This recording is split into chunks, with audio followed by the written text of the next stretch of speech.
Welcome to The Kingdom Sleeps, the fantasy bedtime story decided by the roll of a dice. My name's Andrew, I'll be your story master for this evening. And my name's Tom, and tonight I'll be playing the role of Yohm.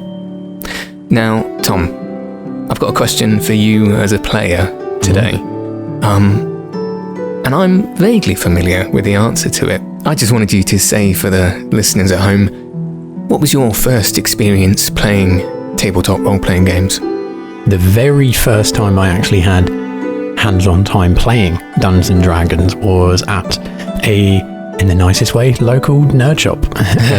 And I'm pretty sure, you were there for the first hands-on game, and we went and met up with a bunch of strangers, and we were all really excited with our character sheets ready to go. If I remember correctly, I think I was a forest gnome monk named Dandelion, and as you can imagine, with a bunch of strangers in a board game cafe sort of situation, it got a little bit chaotic pretty quickly, but it became perfectly clear very early on that this was a really fun thing to explore and to play. And even as a brand new player, just doing some make-believe with grown-ups was a really nice experience. And I remember afterwards having conversations with you and a bunch of other friends about just how giddy it was. It made you feel like a child again. Yeah, really exciting time on that one. So thank you for everyone that was there on that night, and the ones that helped us as some brand new players. Wouldn't be here today if it weren't for you. So, and thank you, Tom, from me, because if you didn't introduce me to it, I don't think we'd be here today. And with that, let's get into our story. So close your eyes, make yourself comfortable, and join us where the kingdom sleeps.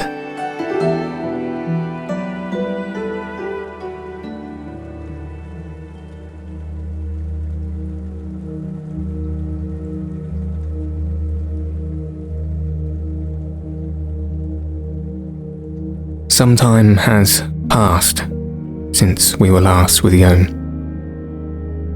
and we now join him in the cooling sands of the Shurtsuna Desert as the pale pink evening moon is just beginning to eclipse over the ever-present sun in the sky, offering some much-needed shade after several hours of travel up towards the northern regions of the Shurtsuna Desert. You are now many, many leagues away from the scene where you and Tonto were denied passage with the rest of the miners in the sky-faring vessel, choosing instead to take your hand backs and seek some guidance from an old friend who you believe still lives in these parts, in the small village of Sunalager, though it has been some time since you've last seen each other.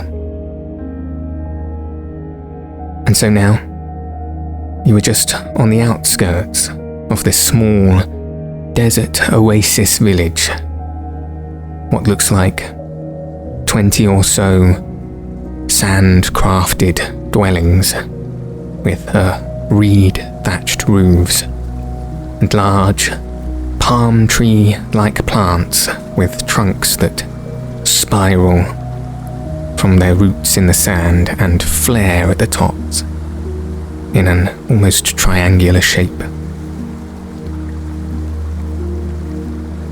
The village is surrounded by a fairly sizable freshwater lake that stretches perhaps 100 feet in diameter, that is in front of you now, and you're almost mesmerized by the undulating waves as the last glimmers of the sunlight twinkles across its surface. As you sit now, appreciating this scene, having come so far, having had so much happen in the last few days. What is Yohm feeling in this moment? Confusion, relief, a sense of urgency, perhaps, to put these disparate pieces of information together and to try and find some form of answer.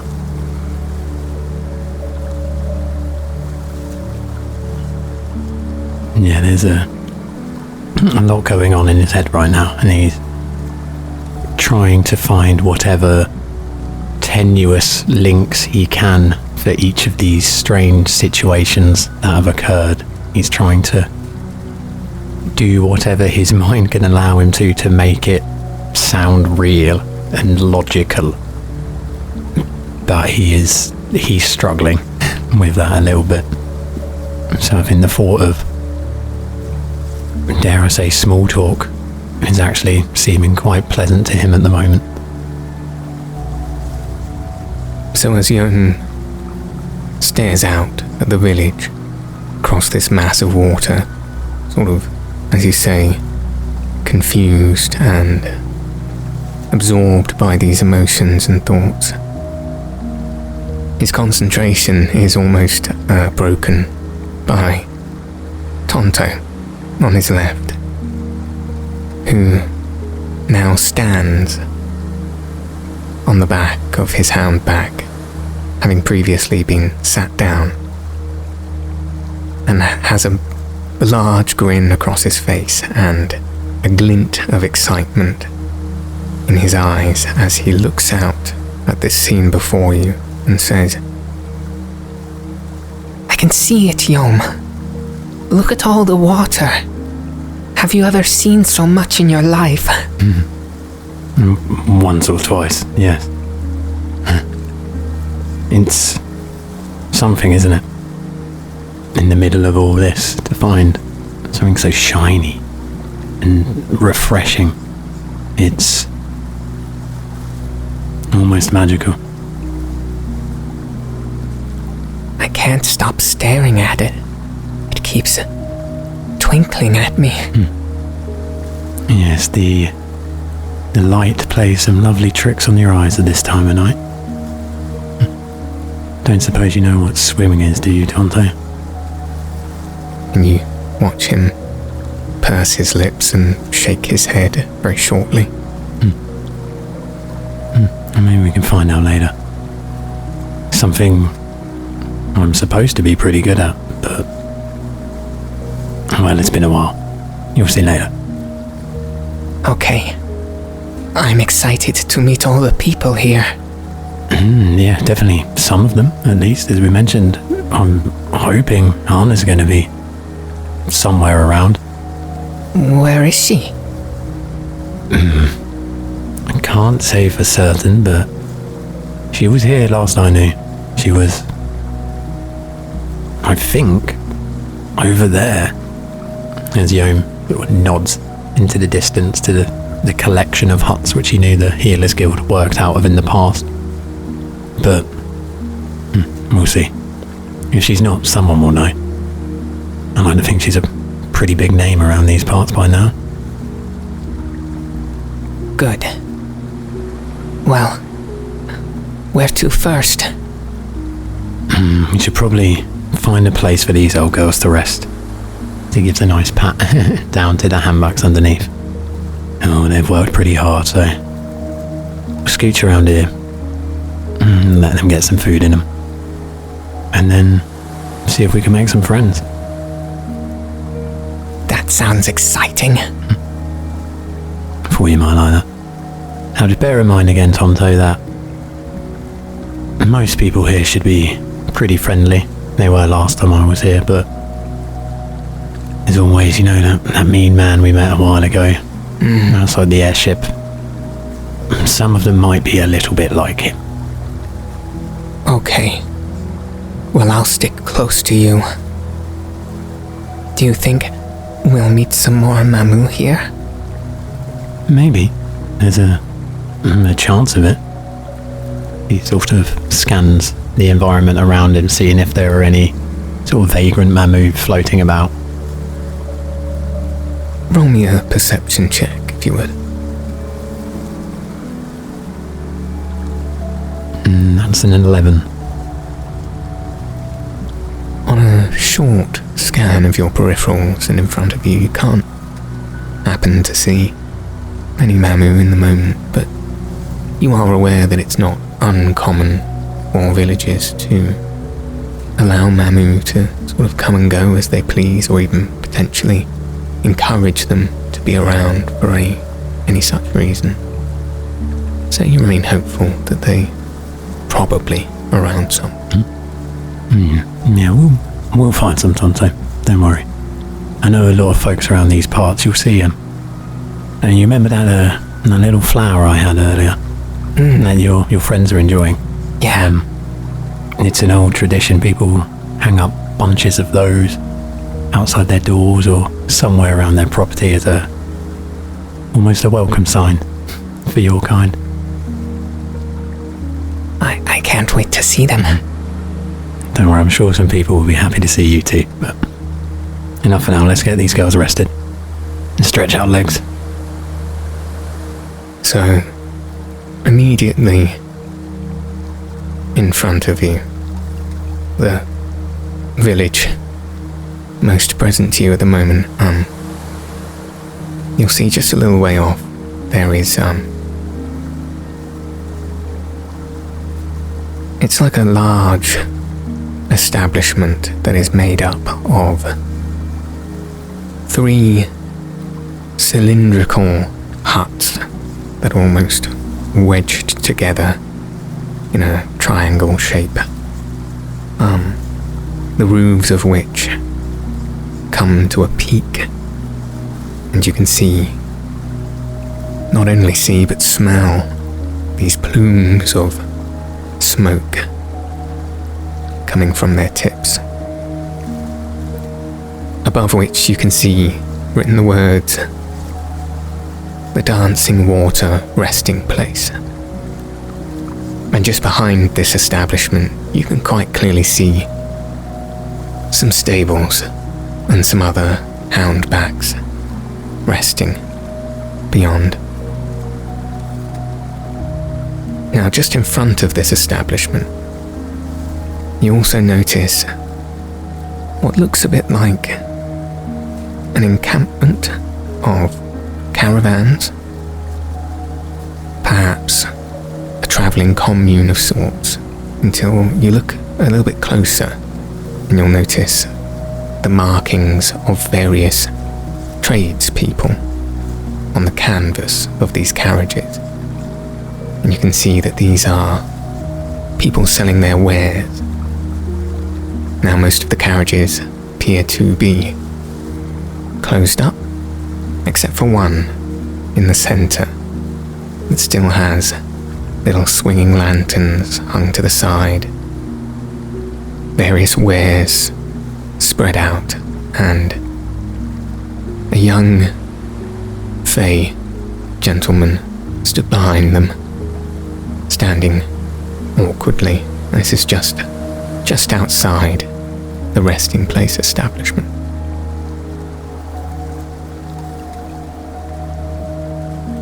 What's Yohm's first instinct? Yeah, I think he's going to mosey up a little bit closer and strike up a conversation. He's going to head over towards the caravan. Yeah, and try and have a little chat. See what's going on around these parts. Okey-doke. And as Yohm heads towards this salesman, the salesman's very aware of Yohm's approach, and whilst he took quite a awkward, slouching stance before, on Yohm's approach he seems to sit up straight a little bit more. You see a vague smile come across his face, raises his hand, and he goes to speak as you approach, but begins to sort of cough and grumble as one does when they haven't spoken for some time, and gives a little cough to clear his throat, and calls out to you, "Ah, a pleasant moonrise to you, distinguished traveller. Please let me know if I can be an assistance with any of my wares? Evening, friend. How fares Sunalager? Very fair, as always, sir. Very fair. And you, your travels well? Well enough. Another journey complete. Another night to rest. Yes, very good, very good. You will find the dancing water very suitable for your resting needs. Tell me, are you in need of anything in your travels? A few things, to be honest. One of them is the stable master around, do you know? Oh, yes. If you'd like to head straight into the resting place, he's just behind the bar. He'll direct you to where you need to go. Any wares at all? And he spreads his hands out across his various items, from which you'll see he appears to be some sort of general store. There are candles, there are flasks, there are bed mats, rope, tinder boxes, lamps, general travelling items.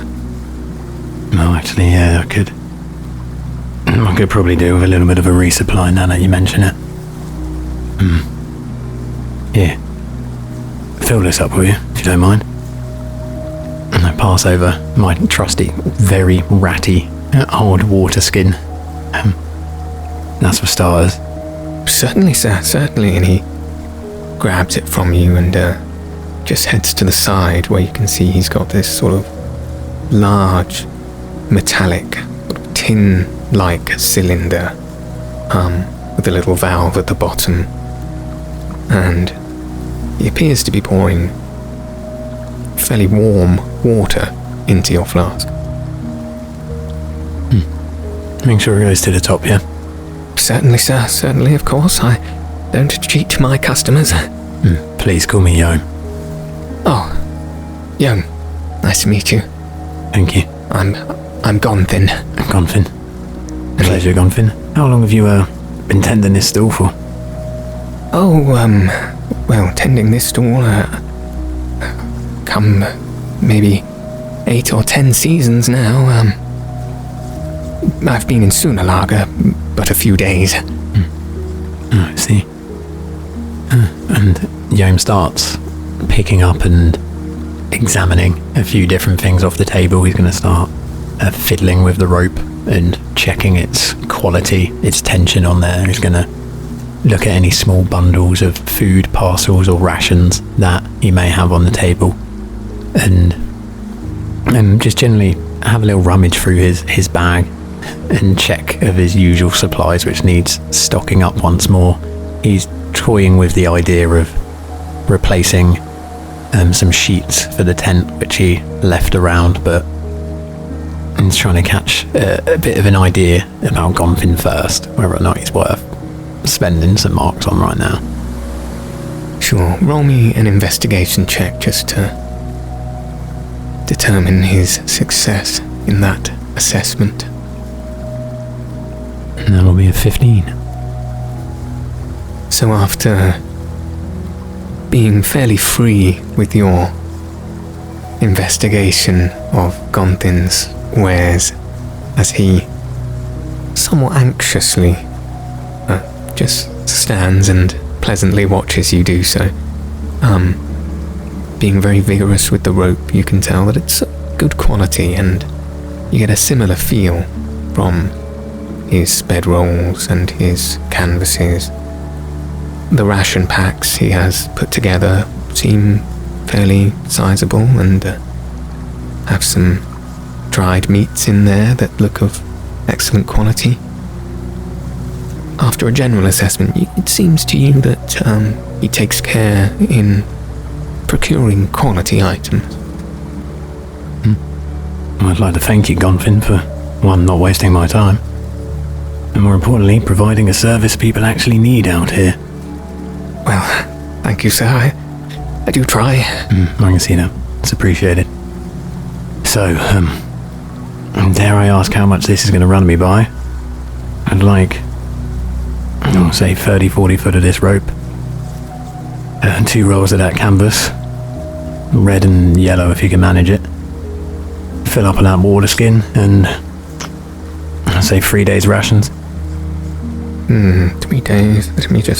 You can watch him sort of pulling out the rope and using a very sharp knife he keeps at his side to cut it at the 30-foot mark. Piles up the rations together, all the while with a furrowed brow as he is calculating the cost. And as he quite neatly takes these items and bundles them together with the red and yellow cloth that you asked for in a nice little bow and slides it over towards you over the top of his wooden counter, he says, altogether, that should be 11 harvester's marks. 11? Tell me something, Godwin. Yes? Where did you come from before here? You said you've been with the stall for a while, but just a few days in Sunalager? Yes. When you say before here, originally or just before now? Recently. Oh, yes, well, I took a short stay in Sunkolt, perhaps a few days. And, before that I was just across the water on the mainland. Any news? It's been a while since I've ran into anyone from outside this desert, to be honest. Oh. Well, Sunkolt seems to be all abuzz with these new tinctures people are selling. These bright stone mixtures with novel new powers. Everyone's rushing mad for them. I couldn't get anyone over to my stall, to be quite franker. Sounds like another bit of guild nonsense to me, but... quite possibly. They do seem quite impressive, though. Expensive, but impressive. On the mainland, well, nothing much has changed. I dare say you may have heard word of these strange Mamu events. Briefly. They seem to be, cropping up more and more these days. Any reliability in it, you think? Some good sources have told me terrible things, but I can't say I've ever seen it myself. Strange days ahead. Well, you are. And he'll pull out his coin purse and, for once, not actually really try and haggle on the price after his weird assessment of Gonfin is complete, and he thinks that this man deserves these marks. So all 11 of them, slides them over the counter. Very, very pleased to do business with you, Yohm. Yeah, and you too, Gonfin. I appreciate anyone who can look after themselves. Well, are you intending to stay here long? At least the night. We'll see where tomorrow takes us. Sunkolt, almost certainly. Although staying here almost certainly travel to Sunkolt. I like to try to be the exception to the rule. Cities, not my thing, really. I don't blame you. Before I head off, actually, have you seen anyone from the Healers Guild around these parts at the moment? Well, I haven't had much need for healing since I've been here, so not quite, no. I'm sure there is a Healers Guild establishment here somewhere, but I wouldn't know, sorry. Better look in the line today. Thank you. Maybe see you around. See you around, Jem. A good night to you. And you. And he turns away and starts heading around the back of the dancing water. Excellent. And as you start to head away, you just catch a glimpse of Gonfin collecting his coins together. And for the first time since you interacted with him, just giving a very pointed but sly look at Tonto by your side. Very inquisitive look, but not a judgmental one. And as you head round the back of his caravan and over towards the dancing water, you, even more clearly now, begin to smell that burning wood that plumes from the chimneys of this building. And you also begin to hear the mumbling mirth of the many people inside. It seems to be a busy night, at least from the exterior. And as you head over to the entrance, that smell of burning wood, and also now this sweet aroma of cooking food comes through. It almost gives you a little grumble in your stomach. So delicious are these smells. Upon making your way through the arched entranceway of the building, just looking over to your right to see where the stables are behind the main building, as you come through the door, you can see a plethora of people sitting round, enjoying themselves with drinks and food in this large, central, cylindrical shaped area, all sat around large, flat-topped boulders that they're using as tables. And all these people line the perimeter of the room, in the center of which is a circular bar where you can see a large monstrum gentleman clad in pale leather, and behind him in the center of the bar is this roaring fire from which you could see the smoke was pluming. That is not only entirely lighting the room, as you can see, but also seems to be acting as a grill for the establishment. As you can see, various roasting delights on skewers over the top of them. And this large monstrum gentleman appears to be the purveyor of the establishment, as you can see him dealing with a customer at the bar, passing over some drinks and food. With the various people around and the purveyor clearly in sight, what's Yohm's first action? Before venturing elsewhere, he's going to take a quiet word with Tonto, and he's going to whisper towards Tonto. Remember, my friend, most people here will be quite nice, but nonetheless, most of them will be confused. So just be yourself, and we'll take it from there. Okay. Is it safe to go in? Yeah. If it's safe for me, it'll be safe for you. Okay then.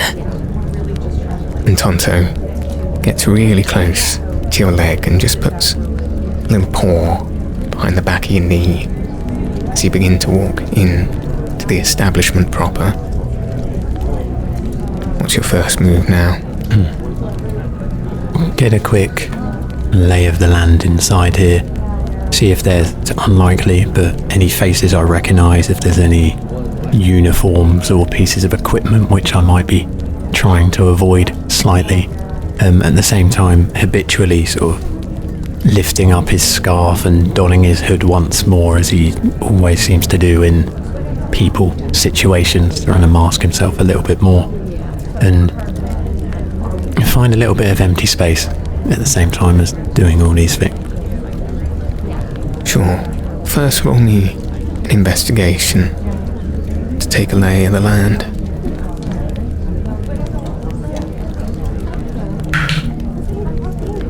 And it's going to be a 4 this time. This inn is full of people, and Yohm is almost taken aback by the atmosphere of this place, with the tumult of voices and gesticulation coming from the various people. He can certainly discern many travellers, hooded fellows with desert gear, much like himself. No discernible faces, however, no one recognisable. And it's certainly a place that Yohm wouldn't usually find himself, so a little overwhelmed. He does manage to spot a small boulder table just over to the left of the entranceway where he could park himself. You're in a somewhat hurried fashion then. He'll keep a close arm on Tonto and quietly and nervously head towards the empty space and try and take a seat if he can. As he does so, the people nearby seem to mostly disregard Yohm. There is one or two people who give their side eye towards Tonto as you both pass, but mostly everyone is too involved in their merriment for the evening, and you and Tonto can quite comfortably seat yourself in a position just across from the bar, able to observe the room quite readily. So Tonto, this is... it's known as many things, but I guess a simple way of saying it is it's a public house of sorts. People will come here. They normally have places you can pay to sleep, to wash, to rest, to eat and be merry. And seems like tonight, most people here are like us. Some travellers who are just looking for a place to rest, so that's a good thing. Great. Where is Hana? Knowing Hana, she's not going to be in here, but instead of knocking on a few too many doors this evening and maybe rubbing some people up the wrong way, might be best if we try and find somewhere to stay around here. Maybe ask a couple questions and tackle it fresh in the morning. Okay. Who do we ask the questions to? Now, you may think I'm some intrepid explorer who's incredible and brave, Tonto, but situations like this, they're a little bit weird for me too. See the big guy over there in the middle?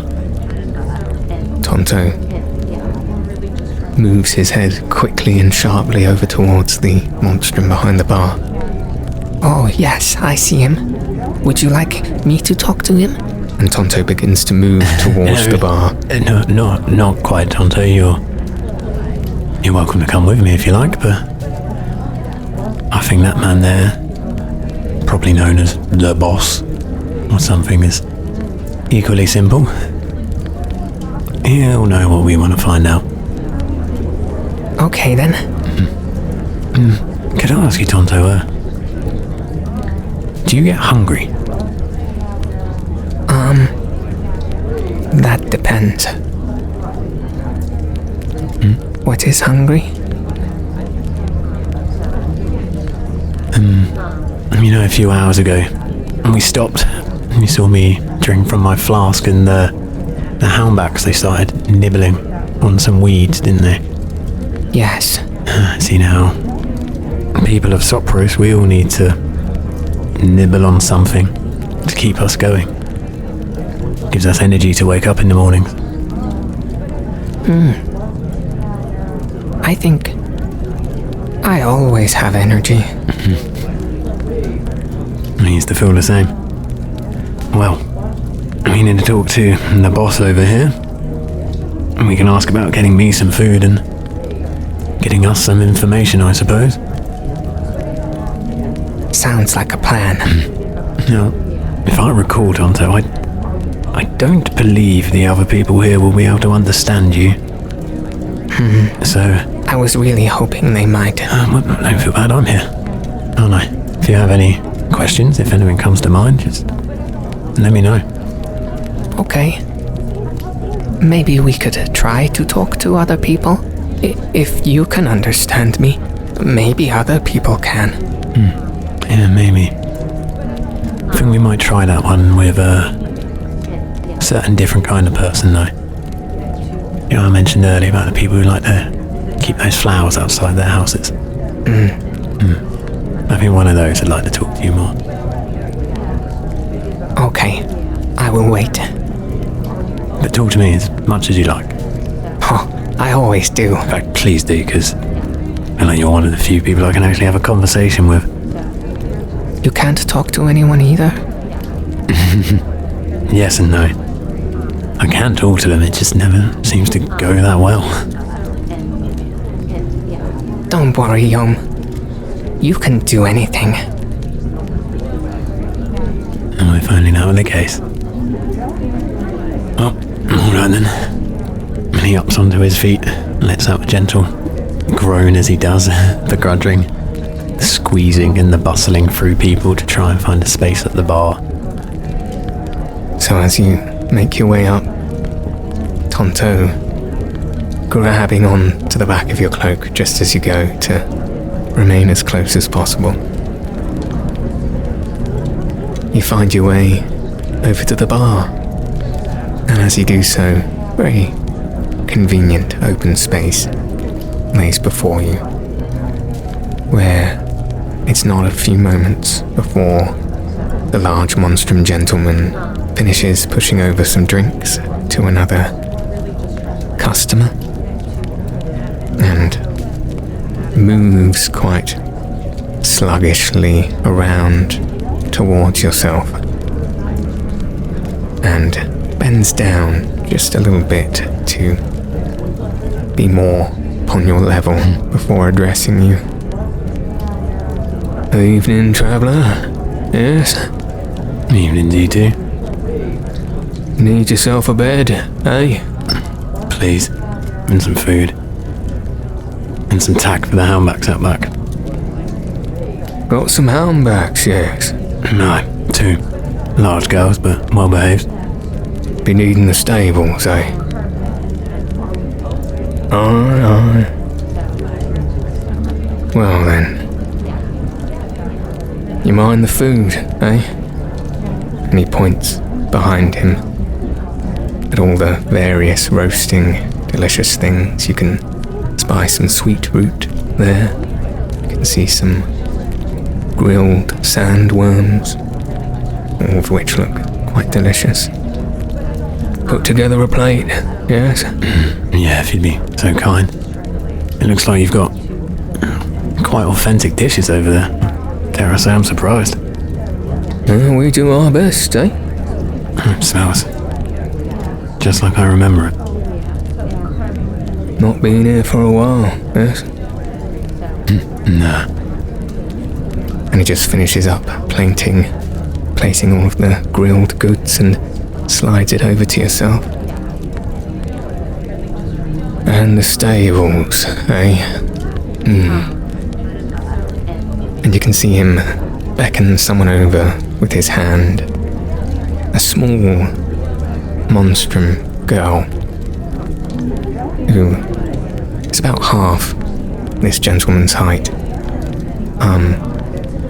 And all he need do is make a movement with his head towards the door. And the girl seems to understand that she needs to go outside and take care of your houndbacks, which she does very quickly.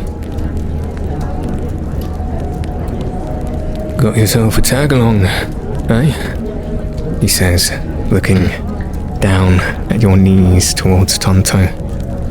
Yeah, I do.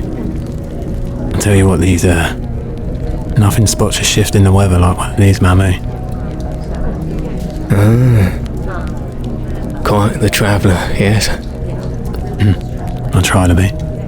Make a living where I can. Be staying here long, eh? couple of days at most, I hope. Got some business to attend to.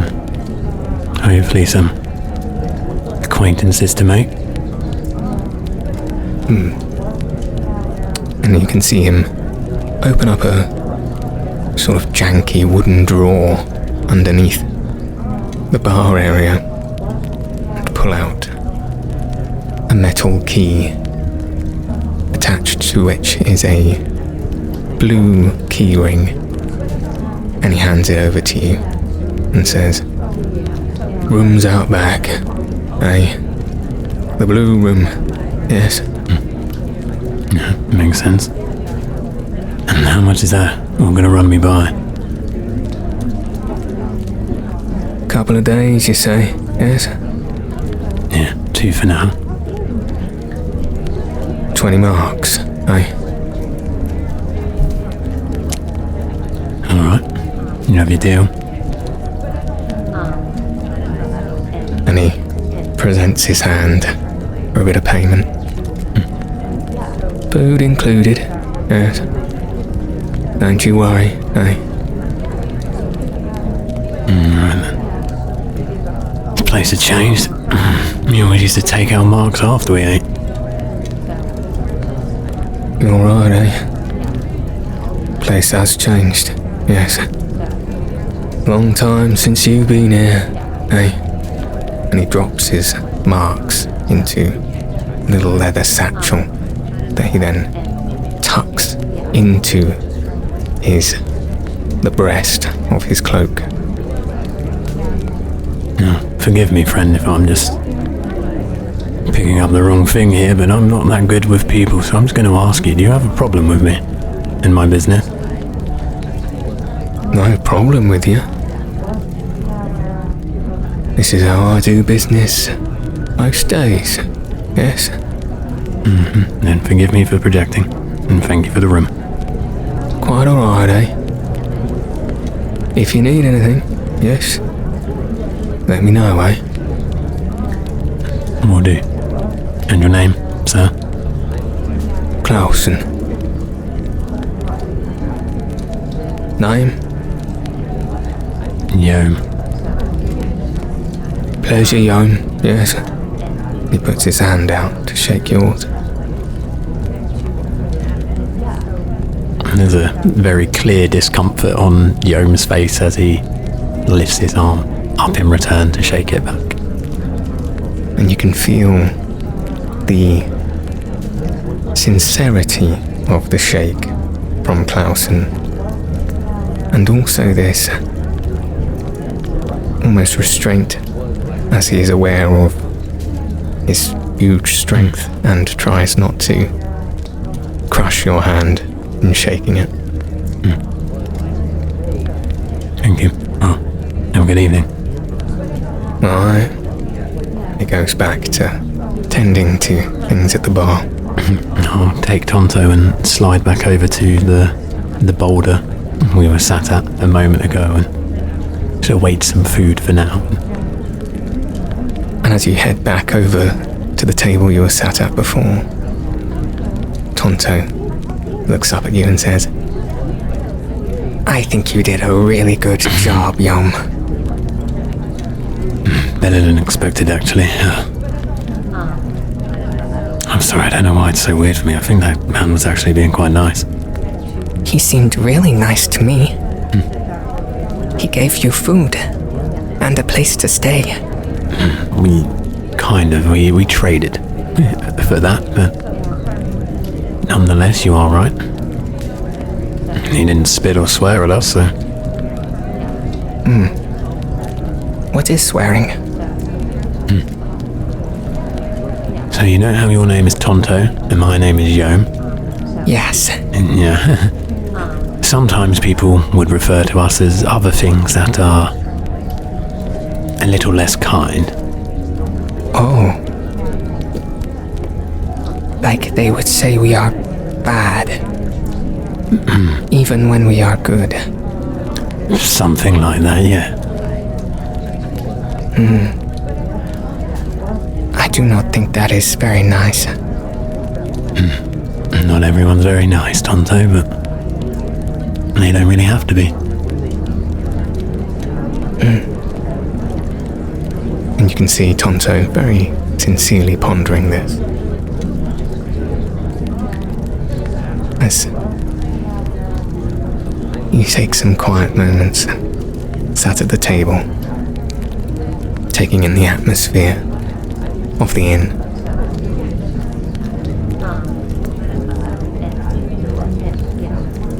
Roll for me a perception check, if you would. And only a 19. And as you now take this quiet moment, fully at rest, with some food in front of you, that, whether you like to admit it or not, is making you drool slightly with its aroma. Resting finally for the first time in what actually feels like a long time. You begin to relax into the atmosphere. You can hear crackling fire. You can feel its warmth even from this distance. The mirth of conversation around you is pleasant. The people seem happy. They seem in good spirits, and their spirits seem to lift yours just a little bit. You finally feel that you can relax in this environment with no other eyes upon you, no one getting into your space. You just exist with yourself and Tonto, absorbed in this now almost feels luxurious and cozy environment. And as you begin to relax, you begin to be able to pick apart the conversations that are happening around you. They seem less tumultuous and overpowering. And you just about, on the table next to you, just behind you, hear someone discussing someone by the name of Hana. As he goes to his friend. Hana will do anything for you, I swear, but this was all battered and bruised not 2 days ago. And she fixed me right up, I swear. Honestly, go to her. Doesn't matter how small, she'll do you. I turn to Tonto and immediately explain how that sounds, and exactly like the person we're looking for. And swiftly after, up from my stool and mosey on over to that table where that conversation was had. Slide on in. Excuse me, there, stranger. Did you mention someone by the name of Hana, the healer? And this young, kind of thin, scrawny looking monstrum gentleman with quite pronounced fangs coming from his mouth, thin, spindly fangs, with an almost endearing, furry face. He's at first a little bit distracted by your interruption of the conversation and swings his head around with a confused look. And once he registers what it is that you've had to say, he immediately, as if talking to you like a friend for a long, long time, says, "Oh yeah, Hana, she'll fix you right up. You in need of some healing, are you?" Yeah, something of the sort. She's still around these parts then? "Oh yeah, you know where the guild is?" Foggy.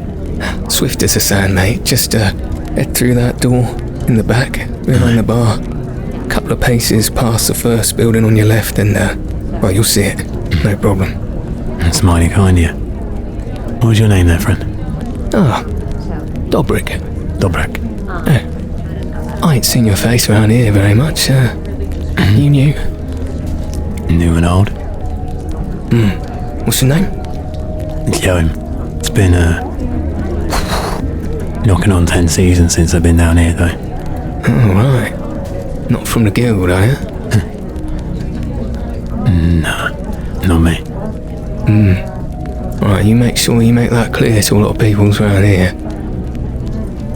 Right, why is that? There's word that the old Guardian Guild are trying to head back round these parts after abandoning us several seasons ago. You know, the bandits come in, take our stuff. Where are they? Nowhere. In their golden palace. But now that the Mamu are starting to act up or something, I don't know, I ain't seen none of it. They're talking about trying to fortify the village. Fortify the village? What's that about, eh? Defeats the point of it, if you ask me, doesn't it? Exactly, my friend. Exactly. Anyway, people are a bit, hesitant to strangers, so be aware. I appreciate the heads up. Hey, this might sound pretty weird, but you strike me as someone I might be able to trust a little bit. Do me a favour. What do you see when you look into my eyes? And for the first time since coming into this establishment, he makes solid eye contact with someone. So this young man, a little bit confused by your question. Perhaps, though, having had a couple of drinks this evening, takes you very seriously, at your word, and attempts to look directly into your eyes and assess what he can. And after some moments of staring, you start to see his expression turn a little. You can see his mouth open agape a little bit, and the parts of his skin you can see turn just a hint paler. And he says, "What? What have you done?" That's what I'm trying to figure out. Healing seems like a good place to start. Yeah, I'd say so. I'd get there as soon as you could, mate. Man, there's no need to fret. Come on. Don't make me scared again, pal. Yeah, no, you're right, yeah. Probably be fine. Be fine. It's just been a rough few days. Something in the sand, I think. And Dobrik looks up at you quite earnestly and says, "You'll be alright, mate. Go and see Hana. She's good, she is."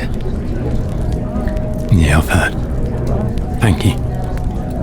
You staying here for long, Dobrik? Alright. Be here a few days. Maybe I'll see you around then, yeah? I hope I do. Come and chat anytime. I'm usually here. You know what they say, always got a friend in Sunalager. Yeah, I've not believed it for a little while, but hey, maybe you're right. If you need me, I'm in the blue room. It's been a pleasure. Pleasure. He gives you an earnest nod, and then takes a healthy swig of the draft in front of him, and sort of shaking his head, looks back to his friends at the table and says, "Oh, anyway, what was I saying? Oh yeah, I was up the mountain," and trails off in his conversation. Well, after we scoot on a little bit further away, I mentioned down to Tonto again, was I? It sounds like we actually know where to go, Tonto. When you say we stop off in the room real quick, I can lighten my load and maybe go see if Hana's still up. Amazing. Yeah, let's do it. think we're making so much progress. You said you couldn't talk to anybody, but you just spoke to 2 people. And we asked all the right questions. You're not wrong. Practice makes perfect. So they say. Practice makes perfect.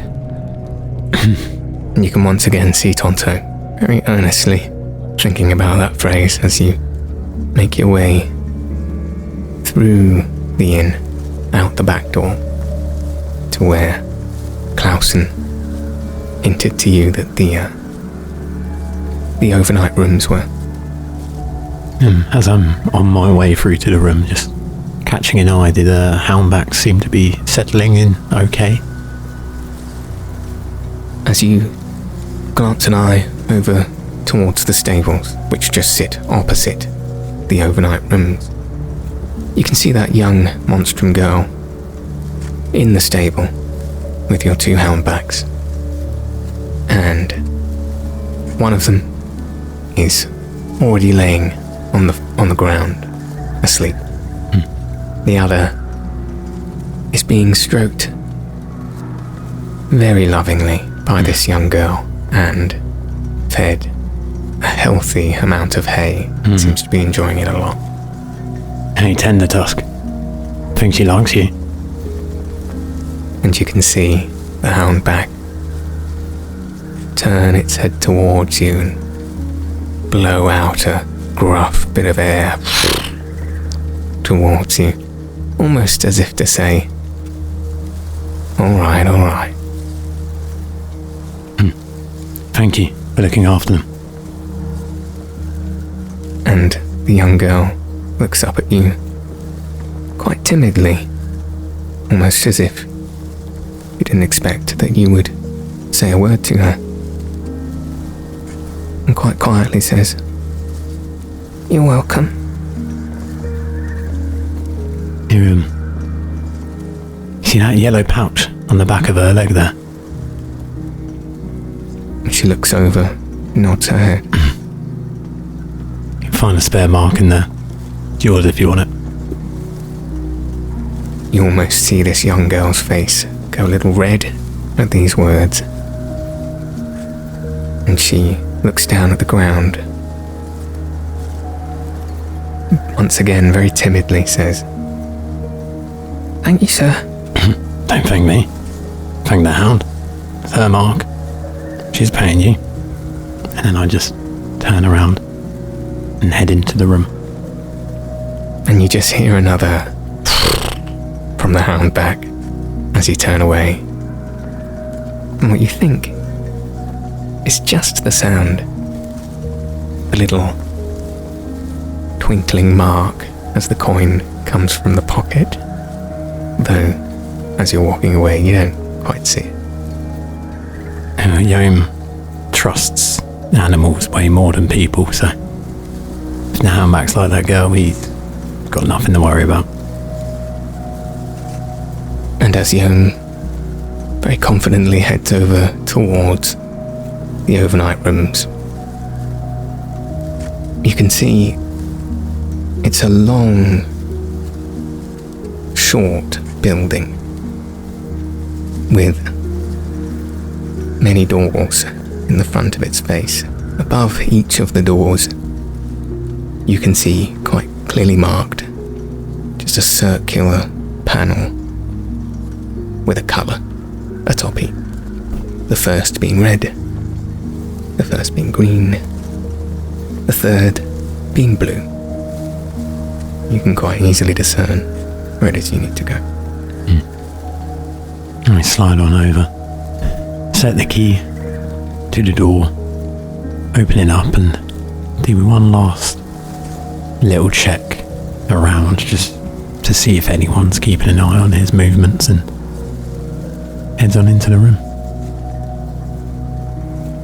After one last little check around, you just catch a glimpse of the young monstrum girl staring at you as you enter, and watch her eyes dart away back towards the ground as she sees you looking. Otherwise, the coast looks clear, as you enter inside what is quite a modest dwelling. Just a simple cot, raised off the ground, a basin for washing,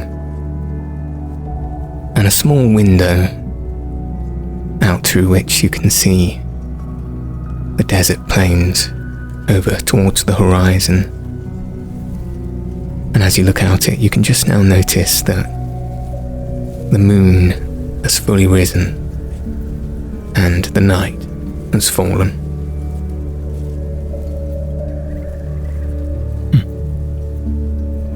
I am, for the first time in a while, begin to doff my bag and cloak. I unravel my unneedlessly large scarf, sort of cast it to the side, drop it all down, lighten the load, and release some of my bare skin into the air, and approach that little basin, give myself a little wash down, as I imagine I might nervously start making some conversation with Tonto at the same time, asking things about how I look, how I might smell, if I seem like I've been eating enough, all these silly little things. And Tonto looks at you quite confused as he answers these questions, and though some of the concepts are rather alien, attempts to answer them as honestly as he can. And after a tirade of your questions, he looks up at you and says, Are you okay, Yohm? Yeah, I'm okay. It's just been a while, hasn't it? And I don't know. I just want to be the kind of me that Hana remembers. If that makes any sense at all. I think it does. As long as you're yourself, she'll have to remember you. Oh, I'm sure she remembers. It's, actually, you're right. I'm looking forward to meeting Hana, to be perfectly honest. It's more what she might say about this than us. Well, I guess we won't know until we try. You're right. You're all right. Well, just give me a moment more. And he sort of limbers himself up.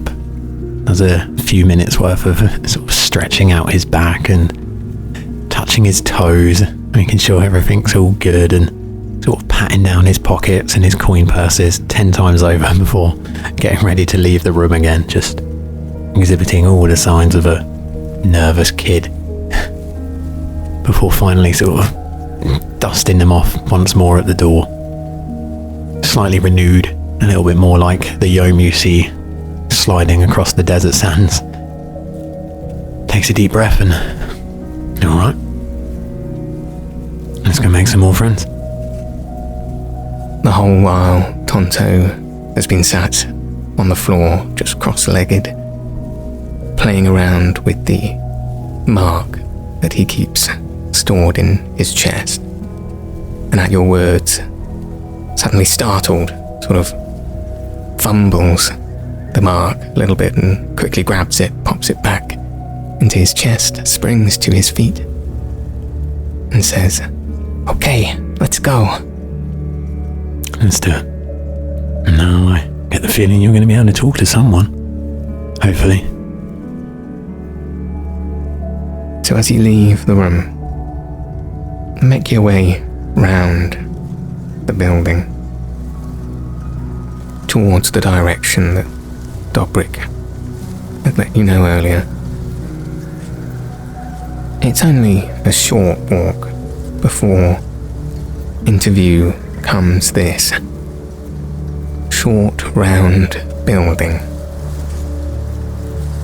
on top of which has a wooden carved emblem of a butterfly painted pink, which Yohm will understand to be the universal sign of a place of healing anywhere in the kingdom of Sopra.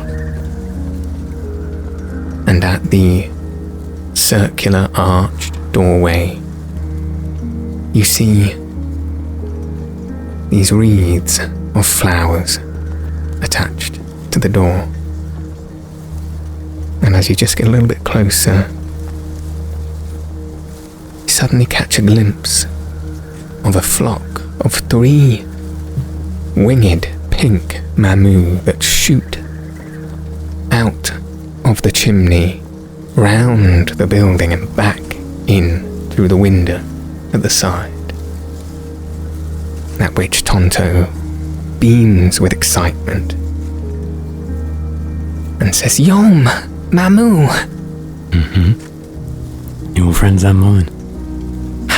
You were right. I think I might have been for once. That's as good a sign as any, isn't it?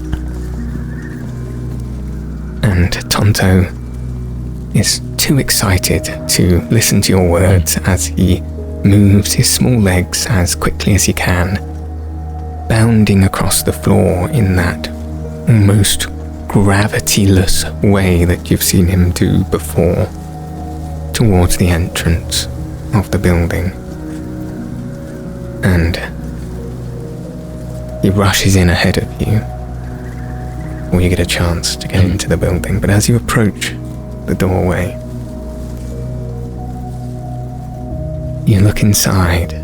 In the center of this circular room is a fireplace that lights and warms everything.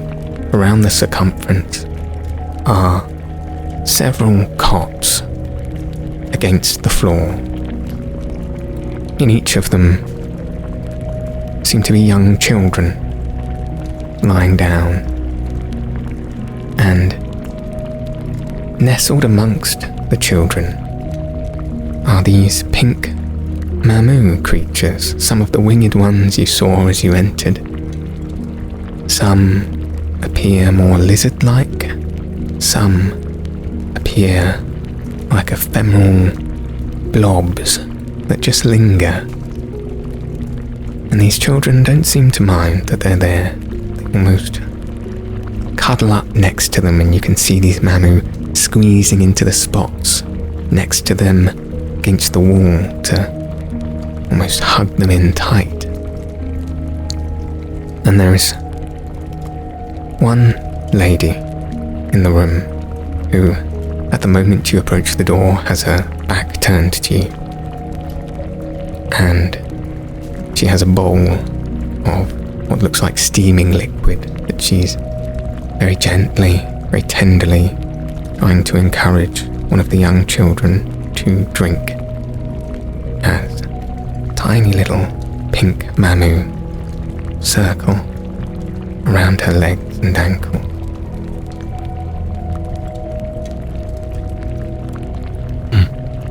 I was going to just stand there in silence for a moment and really appreciate the scene in front of him. All of a sudden, all of these sort of old thoughts and feelings about Hana and who she was and who she was going to become, all perfectly reassured in that 1 minute, and the huge relief comes crashing over him like a wave, and maybe even like the tiniest hint of a tear to his eye, to know that in this moment this is as close to home as a feeling as he will ever really get, and just stands there probably quite awkwardly. And as Yohm takes in this scene, standing quite awkwardly, taken aback by this first sight of Hana. He is distracted in the corner of his eye by the jumping and waving form of Tonto, who appears to be running around without concern of his environment, trying to reach out to jump and play with the flying mamu that gently roll around the perimeter of this room, and as he does so, absent-mindedly and unaware of his surroundings, he knocks himself into the side of Hana, who is suddenly jolted with the liquid in her bowl slightly swaying, at which point she looks to see Tonto. Is quite surprised to see him there. So she pops her bowl down and looks into the eyes of Tonto. Says, "What on earth are you doing here?" I'm afraid he's with me. And you can see a look of almost shock, perhaps a hint of fear, trepidation at the sound of your voice, but then she looks up, sees your face in the doorway, her mouth open, and makes slow steps towards you, saying, Well, if it ain't the brother I once had. What time do you call this then, eh? A little late for a medical checkup, I know, but here I am. And I bring gifts, gesturing towards Tonto. You got a lot of catching up to do, you have. You have no idea. And with that, he almost collapses into a hug and just embraces her just around the shoulders. He's not much taller than her, but a tiny little bit, and just squeezes her in tight, like head into the shoulder for a moment, and has a nice deep breath of She very willingly and openly does the same. You can feel that familial warmth, and as you hug her, you begin to have these memories flooding back of that time you spent together, and that familiar slight frame of hers and silver long hair brushes up against your chest, and you rest your head on top of hers, and you get that feeling of home. Now, I know you've rightfully so got a lot of telling off to do, but more than any other time before, Hana, I have got some things to tell you. Some very strange things.